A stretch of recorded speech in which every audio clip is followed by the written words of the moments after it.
এটা সাধারণত আমি ১ বছর ধরে মানে পায়ে কোমর থেকে ব্যথা আরকি পায়ের নিচের দিকে যাচ্ছে আরকি। হুম, হুম। ঝিনঝিন অবশ লাগে। ফেসবুকের মাধ্যমে আমি জানতে পারলাম হ্যাঁ, যে এখানে ভালো চিকিৎসা হয় এবং এক বড় ভাইয়ের পরামর্শ ছিল যে এখানে যা ভালো হবে ইনশাআল্লাহ। আজকে জি। কতদিন আপনি? আজকে ১৪ দিন। থাকতে বলছিলাম কয়দিন? ২১ দিন বলছিলেন। তা তো তাড়াতাড়ি চলে যেতে। আলহামদুলিল্লাহ তার আগে সুস্থ হয়ে গেছি। আপনি হাইটা দেখছেন? চলাফেরা করে জি দেখছেন? দেখছি সম্পূর্ণ সুস্থ। চলা যাবে? জি যাবে ইনশাআল্লাহ। ইনশাআল্লাহ। বিসমিল্লাহির রহমানির রহিম। দর্শক, পিএলআইডি মেরুদণ্ড, ঘাড় ব্যথা, কোমর ব্যথা রোগ বিশেষজ্ঞ ডক্টর শফিউল্লাহ প্রধান। আজকে আমি ডিপিআরসি শ্যামলী রিং রোড থেকে বলছি। আমরা নিয়মিত বিভিন্ন রুগীদের নিয়ে লাইভ ভিডিও, কমেন্ট এগুলা আপনাদেরকে দেখানো হয়, বোঝানো হয়। মূল উদ্দেশ্যটা হচ্ছে সদগায়ে জারিয়া, মানে আপনাদের যেন কোথায় যাবেন, কি করবেন, মানে আমাদের ডিপিআরসিতে আসতে হবে, এই জাতীয় কোনো কথা আমরা প্রচার করি না। আমাদের কাজ হচ্ছে আপনাদেরকে সচেতন ডেভেলপ করা। যেহেতু আমি প্রত্যেকটা টেলিভিশন, পত্র পত্রিকা, বিটিভি বাংলাদেশ বেতার হতে শুরু করে সরকারি বেসরকারি সকল প্রচার মাধ্যমে বিভিন্ন রোগ নিয়ে কথা বলি, সেই জন্য আমার ইউটিউবে, ফেসবুকেও রুগীদের রোগ নিয়ে আপনাদেরকে রুগীদের কথা বলাই, আমি বলি না।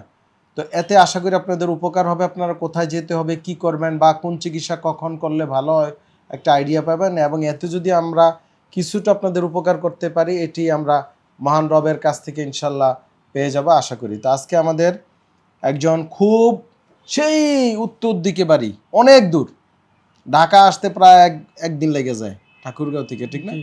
একদিন লাগে ঢাকা আসতে, বহু কষ্ট।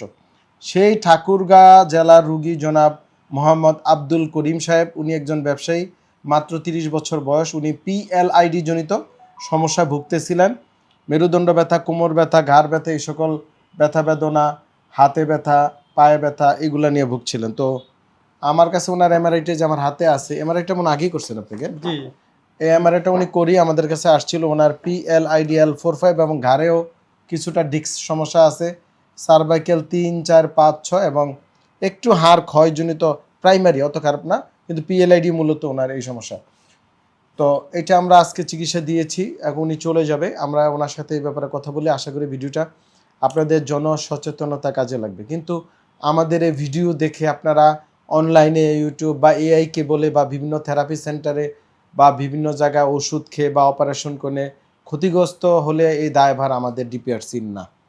চিকিৎসা দিবে চিকিৎসক, সরাসরি একজন বিশেষজ্ঞের সরাসরি তত্ত্বাবধানে আপনাকে যে কোনো রোগের চিকিৎসা করতে হবে। ওই ইউটিউব, ফেসবুক দেখে চিকিৎসা করতে গেলে আপনি ক্ষতিগ্রস্ত হবেন। এই রোগী হয়তো ইউটিউব, ফেসবুক দেখে উনি জ্ঞান অর্জন করে আমাদের কাছে এসে আমার তত্ত্বাবধানে চিকিৎসা নিয়েছে। উনি কিন্তু নিজে নিজে কোনো চিকিৎসা করে নাই, করছেন না। না, উনি আমাদের তত্ত্বাবধানে আমার টিমের মাধ্যমে এখানে কাজটা করছে। তা আপনি একটু আপনার পরিচয় দেন, আপনার নাম এবং বাড়ি কোথায়, কি করেন, একটু পরিচয় দিবেন। আমার নাম আব্দুল করিম। বাসা হচ্ছে উত্তরা জেলা ঠাকুরগাঁও। জি। থানা কোথায়? থানা থাটা জেলা ঠাকুরগাঁও। দুইটাই আপনার? জি। মানে মহল্লার নাম বলতে পারবেন?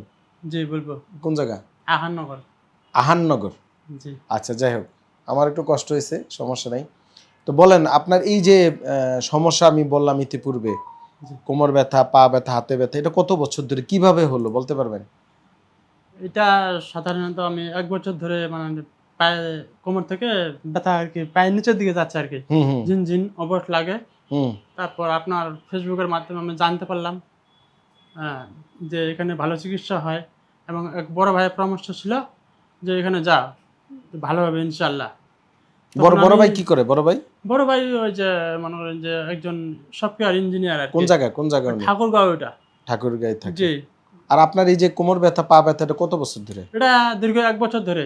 1 বছর। এমনি জি। আপনার ওখানে কি কি জাতীয় কাজ করতে হয়? ব্যবসার কি কাজ করতে হয়? ভারী কাজ?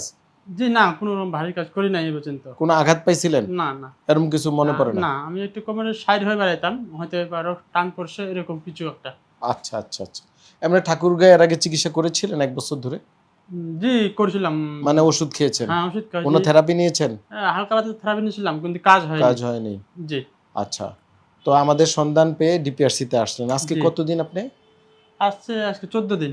থাকতে বলছিলাম কয়দিন? ২১ দিন বলছিলেন। তা তো তাড়াতাড়ি চলে যেতে। আলহামদুলিল্লাহ তার আগে সুস্থ হয়ে গেছি। আপনি হাইটা দেখছেন?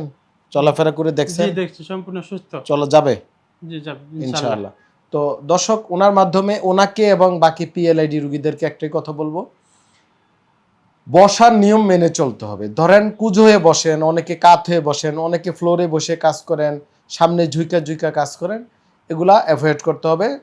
চেষ্টা করবেন মেরুদণ্ডটা সোজা রেখে বসে কাজ করার জন্য। টানা 1 ঘন্টার বেশি বসে থাকবেন না। শক্ত জুতা খালি পায়ে হাঁটবেন না, শক্ত জুতা পরবেন না। সামনে ঝুঁকে ভারী জিনিস টান দিতে সাবধান, হাঁটু ভেঙে বসে তারপরে টান দিতে হবে। আর যারা মাত্র সুস্থ হয়ে গেলেন ওনার মতো, তারা আগামী আরও 1 মাস রেস্টে থাকতে হবে।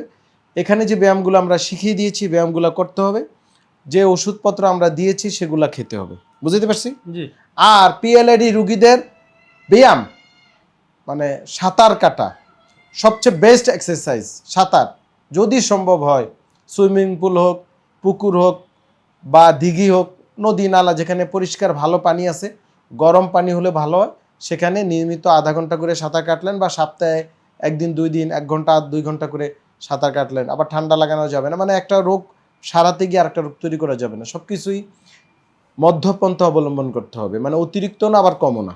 বুঝতে পারছেন কথা? জি জি সাঁতার খুবই উপকারী, নিয়মগুলো মেনে চলবেন। আমার ইউটিউব ফেসবুকে গিয়ে ভিডিওগুলো দেখবেন, রুগীদের কথা শুনলে আপনারা এমনিই ভালো থাকতে পারবেন। আসলে সচেতনতা জরুরি। পিএলআইডি এটা একটা মেকানিক্যাল প্রবলেম, মানে হচ্ছে কাজের কারণে হয়, বসার কারণে, চলাফেরার কারণে। যারা অতিরিক্ত কাজ করে তাদেরও হয়, আবার যারা একেবারে শুয়ে বসে থাকে, চলাফেরা না গেল বসে থাকে, তাদের এই রোগটা বেশি হয়। এই জন্য আমরা বলি পরিমিত নিয়মিত এক্সারসাইজ সবই করতে হবে, ঘুমাতে হবে। আবার অনেকে ঘুমায় না, কেবল রেস্টে থাকে আর বই মোবাইল ফোন টিপে, পরে ঘাড় ব্যথা নিয়ে আমার কাছে আসে। মোবাইল ফোন নিয়ে আমি প্রচুর, সেই অনেক বছর প্রথম আলো ইত্তেফাকে লিখেছি, আরও প্রায় ধরেন 17-18 বছর আগেই, আরও বেশি হইব, যে কম্পিউটার ব্যবহার, মোবাইল ফোন ব্যবহারে স্বাস্থ্য সমস্যা। আমার এই লেখা এখন অনেকেই লেখে, ভালো আলহামদুলিল্লাহ, ডাক্তারের লেখক, লেখলে সচেতনতা বাড়বে। তো এগুলো মেনে চলতে হবে, নিয়মকানুন মানতে হবে। অতিরিক্ত ওজন হলে কমাতে হবে, ওজন কমে গেল আবার বাড়াইতে হবে। ওনার ওজন ঠিক আছে, মানে অনেকে আছে একেবারে লিন অ্যান্ড থিন, তাদের আবার মাসেল পাওয়ার থাকে না, মাসেল বাল্ক নাই। মাসেল পাওয়ার, এন্ডুরেন্স, স্ট্রেংথ, এগুলো অনেকগুলা আমাদের টার্ম আছে, ডাক্তারি টার্ম। ওই অনুযায়ী আমরা রুগীদেরকে ওজন বাড়াতে বলি, কমাতে বলি, এগুলা মাসেলের স্ট্রেন্থেনিং করাই, এন্ডুরেন্স বাড়াই, পাওয়ার বাড়াই।